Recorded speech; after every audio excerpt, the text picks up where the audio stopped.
আসসালামু আলাইকুম everyone. আনাবিয়াস daily কুকিংয়ে আপনাদের স্বাগত। আজ আমি মসুর ডাল রান্না আপনাদের সাথে শেয়ার করব। ডালটা কিন্তু বেশি ঘনও হবে না, আবার বেশি পাতলাও হবে না। অনেকেই অনেকভাবে ডাল রান্না করে থাকে, তো আমি যেভাবে ডাল রান্না করি সেটাই আপনাদের সাথে শেয়ার করব। চলুন রান্নায় যাওয়া যাক।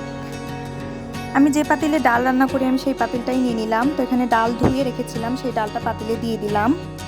আমি দেশি ডাল নিয়েছি, দেশি ডাল সিদ্ধ হতে সময় কম লাগে আর খেতেও ভালো লাগে। আর এখানে মরিচ ফালি করে নিয়েছি, পেঁয়াজ কুচি, রসুন কুচি, এগুলো ডালের মধ্যে দিয়ে দিলাম।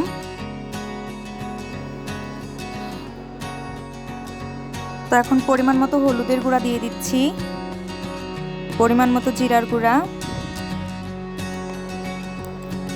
তেল দিয়ে দিচ্ছি একটু, বেশি না, সামান্য পরিমাণে তেল দিয়ে দিলাম।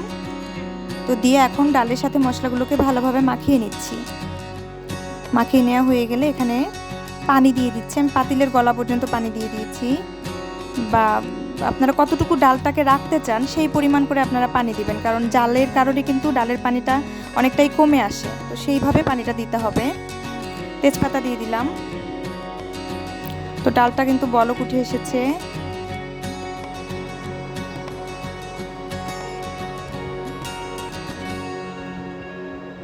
তো এই পর্যায়ে ডালে আমি লবণ অ্যাড করে দিচ্ছি। আমি কিন্তু তখন লবণ দেইনি, কারণ ডালে আগে থেকে লবণ দিলে ডালটা সেদ্ধ হতে চায় না। তো ডালটা একটু সেদ্ধ হওয়ার পরে আমি লবণটা দিয়ে দিয়েছি।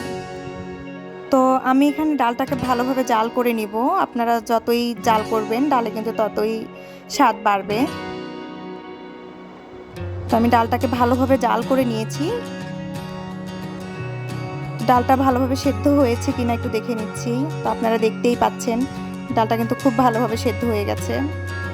তো আপনারা লবণটাও চেক করে নেবেন। আমি লবণটা চেক করেছিলাম, আমার লবণ ঠিক আছে, আপনারা কম বেশি হলে দিয়ে দিতে পারেন। তো আমার ডালটা কিন্তু ভালোভাবে সেদ্ধ হয়ে গেছে। এখন আমি এখানে একটা ডাল ঘুটনি নিয়ে নিয়েছি। ডালটাকে ভালোভাবে ঘুটে নিতে হবে। ডালটাকে ভালোভাবে ঘুটে নিচ্ছি।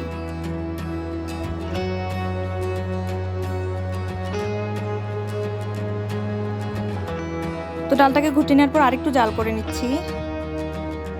জাল করা হয়ে গেলে এখন আমি ডালটাকে অন্য একটা পাতিলে নামিয়ে দিচ্ছি।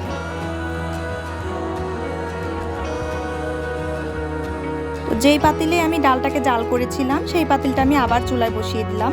পাতিলটাকে গরম করে নিয়ে তেল দিয়ে দিলাম। এই তেলের মধ্যেই পেঁয়াজ কুচি আর রসুন কুচি দিয়ে দিচ্ছি এবং এটাকে লাল করে ভেজে নিতে হবে। এটাকে একটু বেশি লাল করতে হবে। এটাকে কিন্তু আমরা বাগার দেয়া বলি। আপনারা কে কী বলেন আমি জানি না, আমাকে জানাবেন কমেন্টসে আপনারা এটাকে কি বলেন। আমি কিন্তু বাগার দেয়া বলি। তো পেঁয়াজটাকে এই পর্যায়ে এইভাবে লাল করে পাঁচফোড়ন দিয়ে দিচ্ছি। আপনারা না চাইলে নাও দিতে পারেন, আমার পাঁচফোড়নটা দিলে ভালো লাগে তাই পাঁচফোড়ন দিলাম। তো এখন ডালটাকে দিয়ে দিচ্ছি।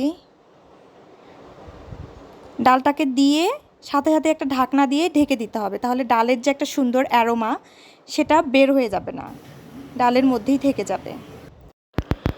ভিউয়ার্স, এই তো আমাদের কিন্তু মসুরের ডাল রান্না রেডি হয়ে গেছে। দেখতেই পাচ্ছেন আমার ডালটা কিন্তু এরকম হয়েছে।